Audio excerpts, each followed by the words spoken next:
Mempertahankan Madinah. Kaum murtad dari Bani Asad, Ghatafan dan Toyi mengirimkan utusannya ke Madinah tidak lama setelah Abu Bakar Asy-Syiddiq dilantik sebagai khalifah Rasulullah. Mereka adalah kaum murtad yang menjadi pengikut Thulaihah al-Asadi, seseorang yang mengaku nabi. Kepada khalifah Rasulullah, mereka menyampaikan bahwa akan tetap mendirikan sholat namun menolak membayar zakat. Sikap khalifah Rasulullah jelas, siapa saja yang menolak membayar zakat akan diperangi meskipun masih mendirikan sholat. Pemimpin tertinggi umat Islam segera memerintahkan para utusan itu kembali ke wilayahnya masing-masing. Khalifah Rasulullah langsung mengambil sikap waspada setelah perginya utusan-utusan tersebut. Beliau mengetahui para utusan itu akan kembali kepada kabilahnya sambil membawa berita bahwa Madinah dipertahankan oleh sedikit umat Islam. Mereka meyakinkan kabilahnya, Madinah menjadi sangat mudah diserang dan dikuasai. Karena pada waktu itu, kaum muslim melakukan ekspedisi militer ke Syria yang dipimpin oleh Usamah bin Zaid.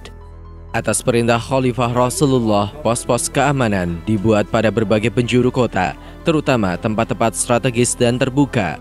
Beliau juga memerintahkan penduduk Madinah menghadiri jamaah di masjid dan berpesan, "Sesungguhnya bumi ini sekarang dipenuhi oleh kaum kafir dan mereka telah melihat bahwa jumlah kalian sedikit. Kalian juga tidak akan tahu diserang pada waktu siang atau malam. Jarak mereka dengan Madinah sekarang hanya perjalanan sehari semalam dan mereka menuntut kita agar menerima persyaratan mereka. Dan secara tegas keinginan mereka kita tolak dan bersiap-siaplah kalian." Khalifah Abu Bakar telah membaca gelagat tidak baik pada muka-muka utusan itu, penuh tipu daya, konspirasi, dan kelicikan. Beliau segera menyusun strategi pertahanan kota Madinah yang melibatkan seluruh umat Islam. Perintah Khalifah agar umat Islam tinggal di masjid adalah upaya untuk siap siaga dan memudahkan koordinasi ketika ada serbuan mendadak dari kaum murtad. Dalam membangun pos-pos keamanan yang siap siaga, Khalifah menunjuk beberapa sahabat utama sebagai komandan pasukan. Beberapa sahabat yang ditunjuk adalah Ali bin Abi Thalib, Az-Zubair bin Al-Awwam, Talhah bin Ubaidillah, Sa'ad bin Abi Waqqash, Abdurrahman bin Auf, dan Abdullah bin Mas'ud. Khalifah Abu Bakar juga mengirimkan beberapa utusan kepada kabilah-kabilah di sekitar Madinah. Beberapa kabilah itu meliputi Aslam, Ghifar, Muzainah, Ashja', Juhainah, dan Ka'ab.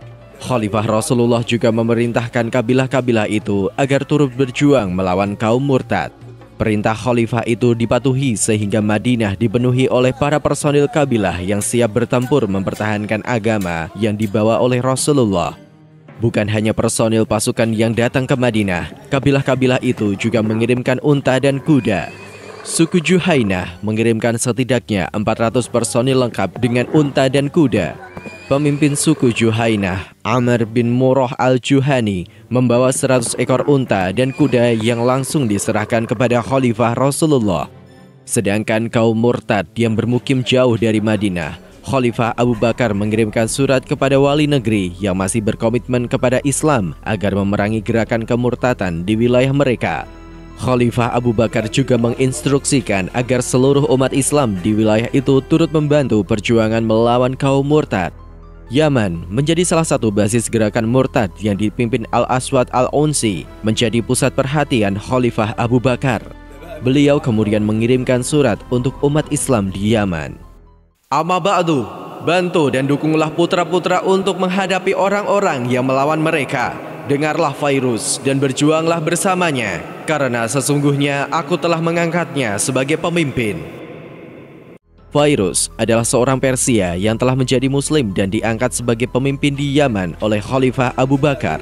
Seruan Khalifah Rasulullah disambut dengan baik oleh kaum muslimin dari keturunan Persia di Yaman. Dibantu oleh kaum muslim Arab, mereka melakukan serbuan hebat kepada kaum murtad di tanah Yaman. Sedangkan kepada kaum murtad yang bermukim di dekat Madinah, Khalifah Abu Bakar tidak memiliki pilihan selain melakukan serangan terbuka. Madinah sendiri mendapatkan ancaman serius dari kaum murtad seperti Bani Abs dan Zibyan. Meskipun umat Islam Madinah dalam kondisi yang berat, serangan harus tetap dilakukan. Khalifah Abu Bakar mengungsikan kaum perempuan dan anak-anak ke tempat persembunyian untuk menghindari serangan tidak terduga. Khalifah Rasulullah sendiri langsung memimpin pasukan dengan kondisi siaga tempur. 3 hari setelah para utusan pergi dari Madinah, kelompok kaum murtad yang terdiri dari kabilah Asad, Ghatafan, Abs, Zibyan, dan Bakar mencoba menerobos pertahanan kota di malam hari. Mereka menempatkan pasukan cadangan yang di Zuhusa sebagai pendukung. Serangan itu cukup mengejutkan pasukan muslim yang menjaga gerbang kota. Khalifah Abu Bakar segera keluar memimpin pasukan secara langsung menghadapi kaum murtad. Serangan kaum murtad itu tidak berarti apa-apa bagi Madinah. Mereka lari tunggang langgang menuju Zuhusa mencari bantuan ke pasukan pendukung. Khalifah Abu Bakar terus mengejar mereka hingga sampai Zuhusa. Namun pasukan murtad yang sudah bersiap menggunakan qirbah atau kantong kulit yang digunakan untuk menyimpan air sebagai senjata. Qirbah itu mereka tiup dan diikat dengan tali kemudian ditendang dengan kaki di depan unta. Unta-unta yang dinaiki pasukan muslim ketakutan dan berlarian dengan kencang tanpa bisa dikendalikan. Pasukan muslim terpaksa kembali ke Madinah. Namun saat itu tidak ada satupun dari personil pasukan muslim yang terluka. Kaum murtad di Zuhusa mengira pasukan muslim telah terpukul dan mengirimkan informasi ke sekutu mereka di Zu al-Qishos. Mereka mempercayai informasi itu dan berduyun-duyun datang ke Zuhusa. Mereka sama sekali tidak menyadari persiapan yang dilakukan Khalifah Abu Bakar di Madinah. Malam itu, setelah mundur dari Zulhusa, Khalifah Abu Bakar memobilisasi pasukan. Di penghujung malam, Khalifah Abu Bakar menggerakkan pasukan muslim kembali menuju Zuhusa. Khalifah Abu Bakar membentuk 4 kolom pasukan. Beliau memimpin langsung pasukan di kolom pusat. Di sebelah kanannya, kolom pasukan dipimpin oleh An-Nu'man bin Muqarrin dan di sebelah kirinya dipimpin oleh Abdullah bin Muqarrin. Khalifah Abu Bakar menempatkan 1 kolom pasukan di belakang yang dipimpin Suwaid bin Muqarrin. Ketika fajar hampir menyingsing, pasukan muslim telah bertemu dengan pasukan kaum murtad. Terjadi pertempuran hebat dalam kondisi matahari belum terbit sempurna. Pasukan dari kaum murtad dibuat kocar-kacir dan mereka kehilangan salah satu tokohnya, Hubal, yang merupakan saudara dari Tulaihah al-Asadi. Khalifah Abu Bakar terus melancarkan serangan hingga sampai ke Zu al-Qishos. Setelah pertempuran, Khalifah menempatkan sejumlah pasukan yang dipimpin oleh An-Nu'man bin al-Muqarrin di Zu al-Qishos. Kemudian, Khalifah Abu Bakar membawa pasukan lainnya pulang ke Madinah. Kaum murtad dari Bani Zubyan dan Abs memanfaatkan situasi itu. Secara tidak terduga, mereka menyerbu pasukan An-Nu'man. Pasukan muslim banyak yang gugur oleh serangan tidak terduga itu. Khalifah Abu Bakar bertekad melakukan serangan balasan ketika mendengar beritanya. Sementara itu, pada masa tersebut, kabilah-kabilah yang setia kepada Madinah mulai mengirimkan zakat. Karena situasi yang masih tidak aman, zakat dikirim pada awal malam, tengah malam, dan akhir malam. Dalam semalam, 6 klan Arab telah mengirimkan zakat ke Madinah. Setiap kali petugas penarik zakat datang, maka orang-orang berkata, "Nazir!" Nazir artinya adalah pembawa peringatan. Namun Khalifah Abu Bakar berkata, "Tidak, tetapi Bashir." Bashir artinya adalah pembawa berita gembira. Ketika seseorang datang membawa zakat dari kaumnya, maka orang-orang berkata kepada Khalifah Abu Bakar, "Anda sering menyampaikan berita gembira kepada kami dengan kebaikan." Pada saat yang sama, pasukan Usamah bin Zaid tiba kembali dari ekspedisi militer ke Syria. Kedatangan pasukan Usamah itu beserta dengan kemenangan mereka di Syria dan melaksanakan semua perintah Rasulullah yang telah diwasiatkan kepada Abu Bakar Asy-Syiddiq. Usamah kemudian langsung mendapatkan tugas dari Khalifah Abu Bakar untuk menjaga keamanan Madinah dan beliau sendiri akan langsung memimpin serangan ke Zu Qishos. Khalifah Abu Bakar berkata kepada Usamah, "Beristirahatlah kalian dan istirahatkanlah binatang kendaraan kalian." Beberapa sahabat sempat mencegah keberangkatan Khalifah Abu Bakar ke Zu Qishos. Mereka berkata kepada Khalifah, "Wahai Khalifah Rasulullah, sungguh kami tidak setuju jika Anda pergi dan membahayakan keselamatan diri Anda. Jika terjadi apa-apa terhadap diri Anda, maka orang-orang tidak lagi memiliki tatanan dan aturan. Keberadaan Anda tetap di Madinah jauh lebih keras pengaruhnya terhadap musuh. Maka dari itu, tunjuklah orang lain saja. jika terjadi apa-apa terhadap orang itu, maka Anda bisa menunjuk orang lain lagi. Mendengar saran dari para sahabat, Khalifah Abu Bakar menjawab, "Tidak, sungguh demi Allah, aku tidak akan melakukan usulan kalian itu. Dan sungguh aku akan menghibur kalian dengan diriku." Khalifah Abu Bakar segera berangkat bersama pasukannya menuju Zuhusa dan Zuqisos. Beliau menunjuk kembali An-Nu'man, Abdullah, dan Suwaid sebagai komandan kolom pasukan. Memiliki moral tempur yang sedemikian tinggi, pasukan Muslim berhasil mengalahkan kaum murtad.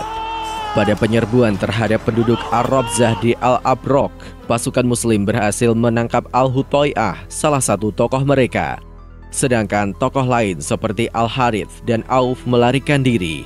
Beberapa klan yang menjadi sekutu mereka seperti Bani Abs dan Bani Bakar juga melarikan diri. Dari Al-Abrok, Khalifah Abu Bakar mengarahkan pasukannya menuju wilayah Bani Zubyan dan menguasai negeri-negeri di sekitarnya. Khalifah Abu Bakar kemudian berkata, "Haram bagi Bani Zubyan untuk memiliki negeri ini ketika Allah telah memberikannya kepada kami sebagai ghanimah dan mengusir mereka." Di kemudian hari, Bani Tha'labah datang kembali ke negeri mereka yang sudah dikuasai oleh pasukan Muslim. Namun, mereka telah dilarang masuk dan menempatinya lagi. Mereka kemudian datang ke Madinah dan menemui Khalifah Abu Bakar. "Atas dasar apa kami dilarang menempati negeri kami?" Khalifah Abu Bakar menjawab, "Kalian bohong. Negeri itu bukanlah negeri kalian. Akan tetapi negeri itu adalah negeri yang dianugerahkan kepadaku dan yang aku selamatkan dari tangan musuh." Khalifah Abu Bakar telah menetapkan bahwa Al-Abrok sebagai tempat khusus untuk mengembalakan kuda-kuda milik kaum muslimin. Sedangkan negeri Ar-Rabazah yang lainnya digunakan untuk tempat menggembala masyarakat umum. Beberapa waktu berikutnya, Khalifah Abu Bakar menetapkan negeri tersebut sebagai tempat menggembala zakat ternak kaum muslimin. Ketegasan Abu Bakar Asy-Syiddiq dalam melawan kemurtadan ini dibuktikan oleh beliau dalam partisipasi pertempuran secara langsung. Meskipun beberapa sahabat mencoba menahan agar tetap tinggal di Madinah, beliau selalu menolak. Padahal usia beliau saat itu telah mencapai 60 tahun. Ketika Dhiror bin Azwar melaporkan kepada Khalifah Abu Bakar bahwa Tulaihah bin Al-Asadi telah memobilisasi kekuatan, dia melihat Khalifah Abu Bakar begitu bersemangat menyiapkan pasukan. "Ketika itu, aku belum pernah melihat seorang pun selain Rasulullah yang lebih antusias untuk menyiapkan perang besar daripada Abu Bakar Asy-Syiddiq. Ketika kami menyampaikan informasi tersebut, seakan-akan kami menginformasikan kepadanya sesuatu yang sangat menguntungkan bagi dirinya, bukan sesuatu yang memberatkannya." Khalifah Abu Bakar Asy-Syiddiq memiliki sikap keyakinan yang tertanam kokoh dan kepercayaan penuh kepada janji Allah untuk memberi pertolongan dan kemenangan atas para musuh, serta meneguhkan kedudukan mereka di muka bumi. Abu Bakar Asy-Syiddiq tidak mengungguli para sahabat lainnya dengan sebuah amal atau prestasi besar. Namun, beliau mengungguli mereka dengan memiliki derajat dan tingkatan tertinggi keyakinan. Suatu ketika, seorang sahabat pernah berkata kepada Abu Bakar Asy-Syiddiq, "Sungguh Anda telah mengalami sesuatu yang seandainya sesuatu itu menimpa gunung-gunung, niscaya gunung-gunung itu akan hancur karenanya. Dan seandainya sesuatu itu menimpa lautan, niscaya surutlah airnya. Namun kami melihat Anda sama sekali tidak menjadi lemah." Mendengar hal tersebut, Abu Bakar Asy-Syiddiq menjawab, "Rasa takut dan gemetar tidak lagi pernah masuk ke dalam hatiku setelah malam yang aku lalui di gua bersama Rasulullah. Karena ketika beliau melihat kesedihanku, maka beliau berkata kepadaku, 'Tenang, tidak apa-apa wahai Abu Bakar, karena sesungguhnya Allah telah menjamin urusan ini sempurna.'"